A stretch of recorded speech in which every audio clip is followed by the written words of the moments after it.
नमस्कार मंडळी, कशी आहात सगळे? मस्त मजेत असाल अशी अपेक्षा करते. तर मी शुभांगी स्वागत करते तुमचं माझ्या यूट्यूब चॅनलवर.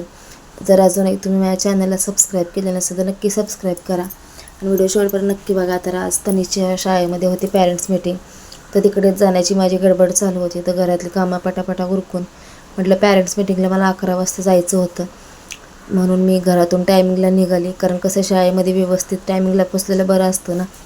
मग पॅरेंट्स मीटिंगमध्ये बरेच काही गाईडलाईन्स होत्या, त्या टीचरांनी सांगितल्या आणि मग फायनली मी घरी आले आणि बाकीची कामं उरकून घेतली. तर दुपारचा वेळ होता, आता वटपौर्णिमा पण जवळ आली, म्हणून म्हटलं थोडं चेहरा थोडा क्लीन करून घ्यावा. खरं तर पार्लरमध्ये जायचं होतं पण तेवढा टाईम नव्हता. मग म्हटलं घरीच काहीतरी लावून बघावं. तर हे मी एव्हरीचं घेतलं होतं स्क्रब आणि फेस पॅक. तर चेरी आणि चॉकलेटचा मी यूज केला होता. तर ह्याने खूप बऱ्यापैकी टॅन कमी होतो आणि इन्स्टंट रिझल्ट भेटतो. तर मला खरंच याचा खूप फायदा झाला आणि मी हे खूप वेळा ट्राय केले आणि हे माझ्या मिस्टरांवर पण मी ट्राय केले, त्यांना पण खूप छान रिझल्ट आला होता.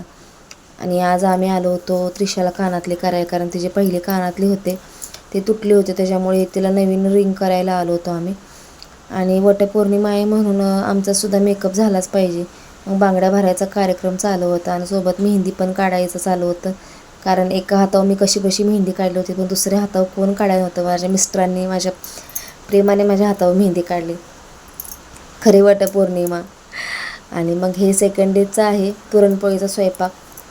तर इकडे पुरण शिजायला टाकलं होतं आणि इकडे पीठ मळायला घेतलं होतं. तर पुरणपोळी असल्या मोस्ट ऑफ सासूबाईच जरा करू लागतात, मी नॉर्मल वरवर त्यांना स्वयंपाक करू लागते. पण या टायमिंगला मी जरा आमटी वगैरे बाकीचं सगळं मी उरकलं, फक्त पोळ्या सासूबाईंनी केल्या.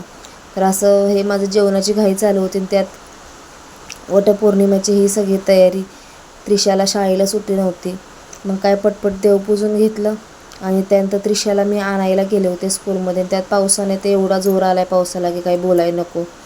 मग पटकन घरी आले आणि त्रिशाला बोलली, त्रिशा पटकन आवर, तुला यायचं असेल तर. आणि तुम्हाला तर माहीतच आहे बायकांना किती वेळ लागतो मेकअपला, कारण आपण सारखं तर मेकअप करत नाही. आणि माझं तर असतं, मी नेहमी घरामध्ये माझा सिम्पल मेकअप असतो, पण सण आहे म्हटल्यावर आपल्याला थोडा तरी वेगळा लुक केलाच पाहिजे. एवढी सुंदर साडी नेसायची आणि त्यावर मेकअप नको का?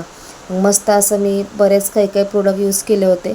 तर तुम्हाला सांगते, मी प्रायमर घेतला होता, लिप बाम घेतला होता, कन्सिलर, फाउंडेशन, आयशॅडो, असे बरेच मी प्रोडक्ट यूज केले होते.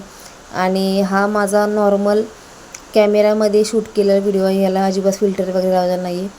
खूप मतलब ओरिजिनल लुक आहे हा. तर बघताय तुम्ही की कसं वाटतो आहे ते, कारण खरंच खूप छान वाटत होता लुक माझा. आणि असं माझा मेकअप चालू आहे आणि ह्या चिल्लर पार्टींची मध्ये येणं जाणं चालू आहे, कारण त्यांचा पण तयारी करायची होती. तर फायनल लुक माझा रेडी आहे. हे बघा किती ग्लासी स्किन दिसते ना. आणि मग काय वहिनीचा फोन यायला लागला, ताई कधी येत आहे? मग फायनली आमची तयारी झाली आणि आम्ही आलो. गर्दी पण खूप होती, कारण एकच दिवस असतो नवऱ्याला देवाकडे मागायचं की बाबा 7 जन्म हाच नवरा दे मला. मग सगळ्याच बायका उठून आलेल्या असतात. तर फायनली मग आमची छान अशी पूजा झाली आणि मस्त दिवस गेला आजचा. तर हा होता माझा वटपौर्णिमा स्पेशल व्लॉग. कसा वाटला तुम्हाला? आवडला असेल तर नक्की लाईक करा, चॅनलला सबस्क्राईब करा.